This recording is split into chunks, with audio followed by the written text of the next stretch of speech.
BJP জানিয়ে দিল বাংলা নামে কোনো ভাষাই নেই। দিল্লি পুলিশের বাংলাদেশি ভাষা মন্তব্যকে এভাবেই মূর্খের মতো সমর্থন করল বিজেপি।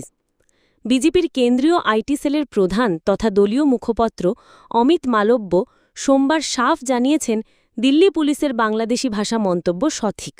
বাংলা নামক কোনো ভাষাই নেই। বাঙালি নামক জাতি রয়েছে, কিন্তু বাংলাদেশি ভাষা হিসেবে যাকে বলা হয়ে থাকে সেটি একঝাঁক ফ্যাক্টরের ওপর নির্ভরশীল: উচ্চারণ, ধ্বনি, বাক্যরীতি ইত্যাদি। অমিত মালব্যের এমন সাফাইয়ে তোলপাড় পড়েছে বাংলা তথা দেশ জুড়ে।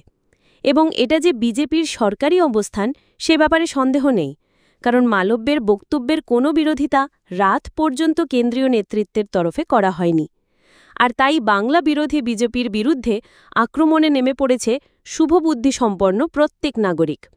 রাজ্যের মন্ত্রী ব্রাত্য বসুর সাফ কথা, দিল্লি পুলিশকে মূর্খের মতো সমর্থন করছে বিজেপি, জোকারের মতো আচরণ। সবচেয়ে বড় কথা, এই ইস্যু সামনে রেখে মমতা বন্দ্যোপাধ্যায়ও আন্দোলনের ঝাঁজ তীব্র করার দিকে এগোচ্ছেন। সোমবার এমপিদের সঙ্গে ভার্চুয়াল বৈঠকে তার নির্দেশ, সংসদের ভিতরে এবং বাইরে বাঙালি হেনস্থার প্রত্যেকটা ঘটনা তুলে ধরতে হবে। বাংলা ভাষাকে ওরা মানতে চাইছে না, এটা কোনোভাবে মেনে নেওয়া যায় না।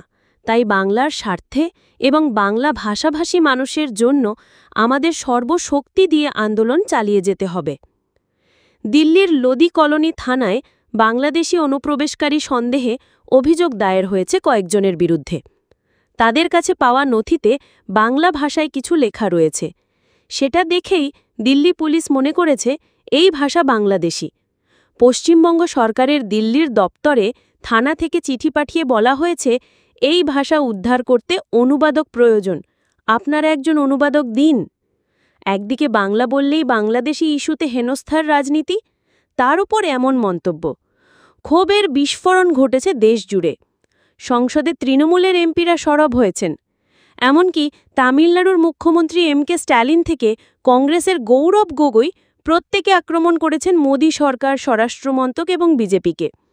তারা বলেছেন বাংলা ভাষাকে চরম অপমান করা হয়েছে। এই বিতর্কের আগুনে ঘি ঢেলেছেন মালব্য। তার দাবি, সিলেটি নামক একটি উচ্চারণ ভঙ্গি রয়েছে, তার সঙ্গে ভারতীয় বাংলার বিন্দুমাত্র সম্পর্ক নেই। সুতরাং বাংলা নামক কোনো ভাষাই নেই। আত্মপক্ষ সমর্থনে আনন্দমঠ, জনগণমন এবং বন্দে মাতরমের ভাষাও টেনে এনেছেন মালব্য। তার নয়া বাংলা থিসিস হল, আনন্দমঠ বাংলায় লেখা, কিন্তু বন্দে মাতরম সংস্কৃত ভাষায়। আবার তার রচিত নয়া ইতিহাস জনগণমন ব্রাহ্ম সমাজের প্রার্থনা মন্ত্র হিসেবে সংস্কৃত ঘেঁষে বাংলায় লেখা। বাংলার প্রকৃত ইতিহাস অবশ্য অন্য কথা বলছে। জনগণমন ১৯১১ সালের ২৮ ডিসেম্বর জাতীয় কংগ্রেসের অধিবেশনের দ্বিতীয় দিনে গাওয়া হয়েছিল। ব্রাহ্ম সমাজের মন্ত্র হিসেবে প্রার্থনা গীত নয়। এই গানের পর্যায়ে স্বদেশ। বিজেপি নেতা অমিত মালব্যের স্থির বিশ্বাস, বাংলাদেশে যে ভাষা কথ্য ভাষ্য হিসেবে ব্যবহৃত হয় তাতে ভারতীয় বাঙালিরা কথা বলে না। প্রকৃত ঘটনা হল, দেশভাগের আগে এবং পরে আজ পর্যন্ত বিশ্বজুড়ে ছড়িয়ে থাকা বহু ছিন্নমূল বাঙালি পরিবার নিজেদের আত্মীয়বৃত্ত এবং বন্ধু সমাজেও বাঙাল ভাষাতেই কথা বলেন। বাংলা ভাষাতত্ত্ব সম্পর্কে অমিত মালব্যের নবতম উক্তি, সিলেটি এমন একটি ভাষা যার সঙ্গে ভারতের বাংলাভাষীদের দূর পর্যন্ত সম্পর্ক নেই। অথচ অমিত মালব্যের দল যে রাজ্যগুলিতে শাসন ক্ষমতায়, সেই ত্রিপুরা, অসম, মেঘালয়ের বিস্তীর্ণ অংশের বাঙালি ভারতীয় নাগরিকের দৈনন্দিন ভাষা সিলেটি। দেশভাগের সময় সিলেট ভারতেই যুক্ত হওয়ার কথা ছিল। শেষ মুহূর্তে বদলে যায় সিদ্ধান্ত। সিলেটের সঙ্গে বাংলার সম্পর্ক নেই বলে মনে করেন অমিত মালব্য। এক শ্রেষ্ঠ বাঙালির বাবা মাই ছিলেন সিলেট তথা শ্রীহট্টের আদিবাসিন্দা। তার নাম কি? শ্রী চৈতন্যদেব।